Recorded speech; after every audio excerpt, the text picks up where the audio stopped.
A fox one day spied a beautiful bunch of ripe grapes hanging from a vine trained along the branches of a tree. The grapes seemed ready to burst with juice, and the fox's mouth watered as he gazed longingly at them. The bunch hung from a high branch, and the fox had to jump for it. The first time he jumped, he missed it by a long way. So he walked off a short distance and took a running leap at it, only to fall short once more. Again and again he tried, but in vain. Now he sat down and looked at the grapes in disgust. "What a fool I am," he said. "Here I am wearing myself out to get a bunch of sour grapes that are not worth gaping for." And off he walked very, very scornfully. There are many who pretend to despise and belittle that which is beyond their reach. One day, a donkey and a lapdog met. The donkey had a large and strong body, working hard in the fields. On the other hand, the lapdog was small and adorable, loved by humans and always relaxing on their laps. The donkey was proud of his strength, but the lapdog claimed, "I am loved by humans and live a luxurious life." The donkey became angry at those words, thinking to himself, "How can such a weak and small dog be so boastful? I carry heavy loads and contribute." One day, on his way back from work, the donkey saw the lapdog being pampered and spoiled by its owner, and he felt envy in his heart. The lapdog, in turn, admired the donkey's robust figure and the hard work that he was doing, which the lapdog could not accomplish. However, neither understood their own positions or characteristics, and both envied each other. As a lesson, this story illustrates that envying others' circumstances or traits is meaningless. The donkey contributes to his family and humans through his strength, while the lapdog warms people's hearts with affection. Each has their own role, and instead of comparing themselves with others, it is important to cherish and utilize their own traits. Understanding and respecting differences with others is also crucial in building relationships. In a field one summer's day, a grasshopper was hopping about, chirping and singing to its heart's content. An ant passed by, bearing along with great toil an ear of corn he was taking to the nest.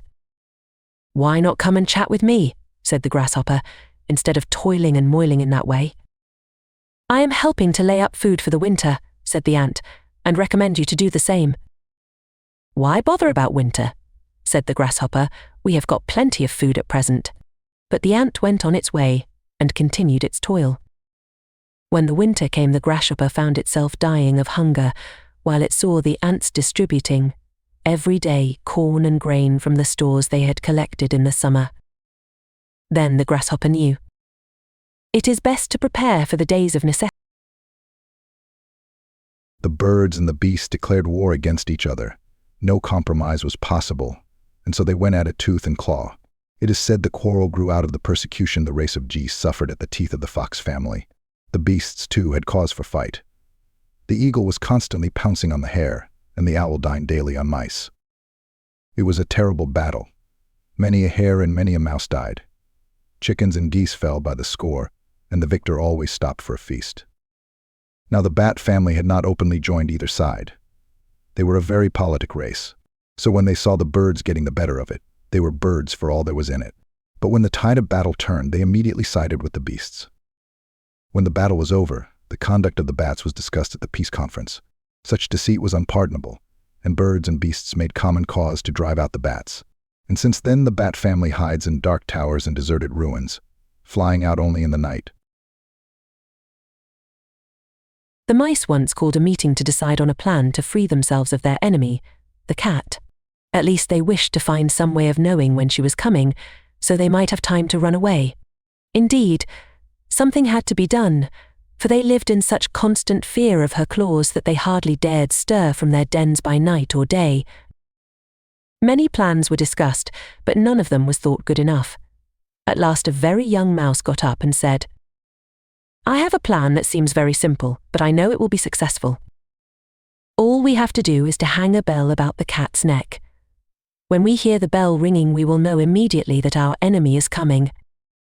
All the mice were much surprised that they had not thought of such a plan before. But in the midst of the rejoicing over their good fortune, an old mouse arose and said, "I will say that the plan of the young mouse is very good. But let me ask one question.